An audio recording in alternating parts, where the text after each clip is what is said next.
On December 19, 2018, a revolution started to spread throughout Sudan. After decades of living under President Omar Bashir's brutal military regime, civilians pushed back. They wanted a democracy in their country. A few months later, this man and this man helped take down Bashir in a coup, and then promised protesters the future they had demanded.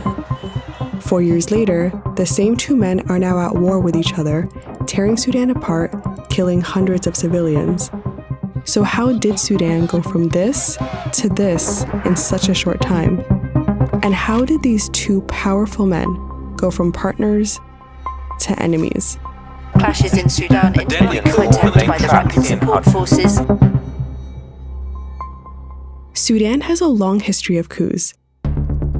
Leader after leader has been brought down by military officers.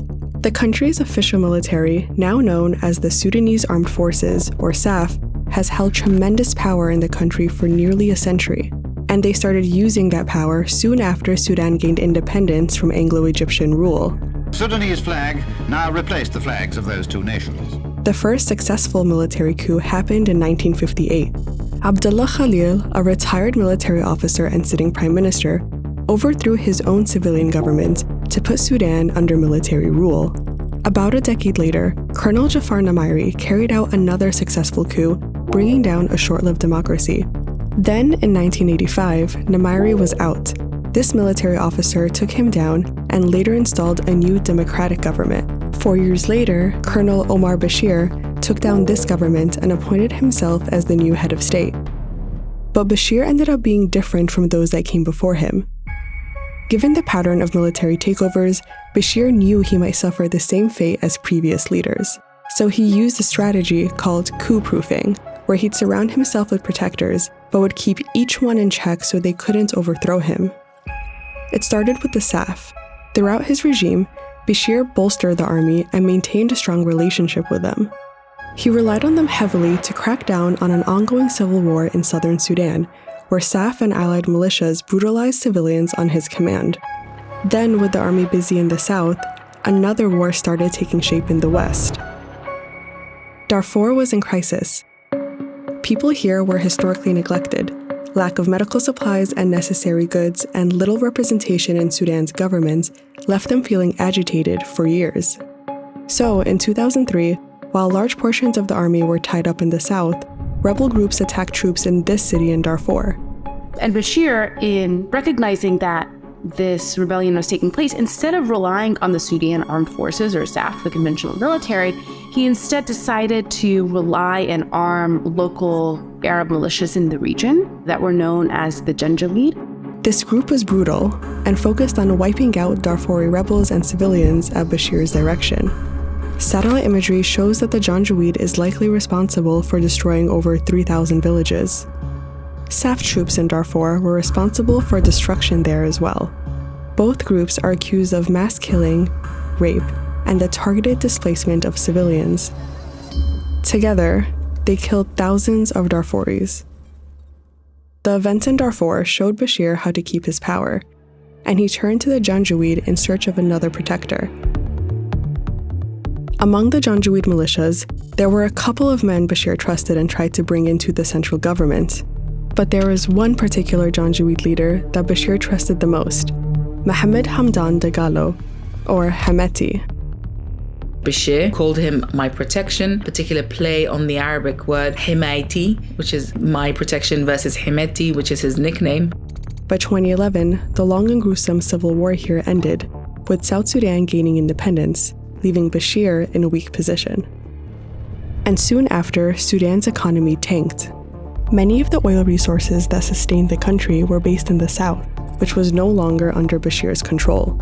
To strengthen his power, Bashir gave Hemeti and the Janjaweed official status as a paramilitary force called the Rapid Support Forces, or RSF, in 2013. At first, the group was placed under the NIS, Sudan's intelligence agency, also one of Bashir's protectors, even though they were supporting the SAF in the ongoing war in Darfur. Then, in 2017, he passed a law placing Hemeti directly under his command, making it clear that the RSF's main purpose was to protect him.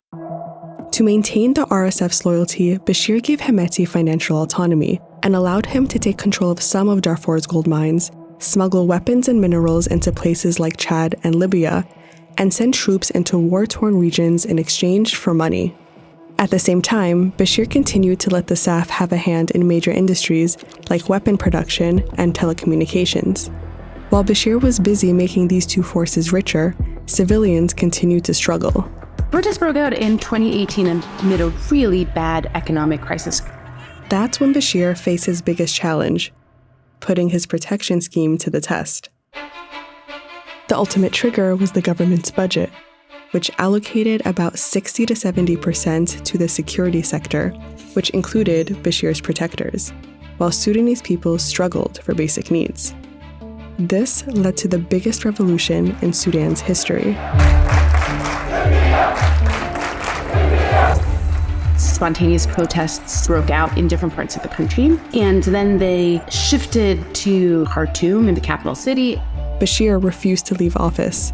The RSF, SAF, and other security sectors backed him and cracked down on the protesters who ultimately wanted democracy. But protesters didn't back down for months, and it became clear to the RSF and SAF that Bashir's leadership wouldn't be as useful to them anymore. So on April 11th, 2019, they made a move that surprised civilians and Bashir. SAF commanders colluded with the RSF's Hemeti and removed Bashir from power. Protesters celebrated Bashir's removal, but they didn't trust the men who made it happen. A day after the coup, Abdel Fattah Burhan, a former regional commander in Darfur, took charge of the SAF. Together, the two men gained control of Sudan. People saw them as complicit in the violence in Darfur all those years ago, where they worked together, one as a member of the Sudan Armed Forces, one as a militia leader on the same side against large proportions of the population of Darfur. And soon, the two men turned on protesters. When pro-democracy protests kept intensifying in Khartoum, Hemeti and his forces started cracking down. On June 3, 2019, the RSF killed over 100 people at a sit-in protest, and other massacres continued throughout the country. After this, these countries were forced to step in to help put Sudan on a democratic path. The United States, with its Arab allies, the United Kingdom, Ethiopia, and the African Union, pressured Sudan's military and protesters to accept a power-sharing agreement. In this new deal, representatives from both the military and protesters would be part of a transitional council. In this plan, the military would have control for 21 months and civilians for 18. That meant the military would eventually have to hand over power to civilians to run the country. The problem was, despite warnings from protesters, these two military men were put in charge of the council, with Burhan as chair and Hemeti as vice chair. At first, the council acted in line with the agreement and installed a new prime minister, Abdullah Hamdok. But after multiple military interventions by these leaders, like a staged coup in October 2021, Hamdok resigned in January 2022. That made Burhan the de facto leader of Sudan, and Hemeti as his number two again. But Hemeti was never quite comfortable with playing second fiddle, especially because he had amassed this fortune and had positioned himself to play the role of statesman almost better than Burhan himself.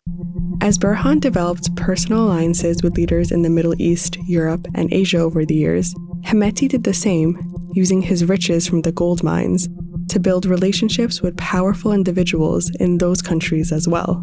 After another year of protests, the US, UAE, Saudi Arabia, and the UK pressured Burhan, Hemeti, and protesters to sign another deal. On December 5, 2022, Burhan, Hemeti, and political parties signed it, promising a new civilian-led transitional government by April 2023. But these two men disagreed on a key part of the deal. The RSF would need to become part of Burhan's army, which would limit Hemeti's power.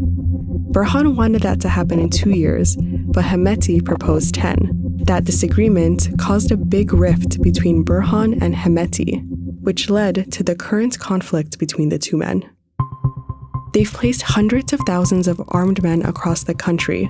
Burhan and his army have an air force that's responsible for many of the casualties, and Hemeti's finances allow him to arm more and more men on the ground. Hundreds of civilians have been killed already, and thousands have fled Sudan. Ceasefires have routinely been broken, and talks between the warring parties have gone nowhere. What was once a hopeful revolution has been interrupted by these two men. No matter who wins this war, protesters are left feeling betrayed by the country's de facto leaders and also by the international community that claimed to support their hopes for democracy.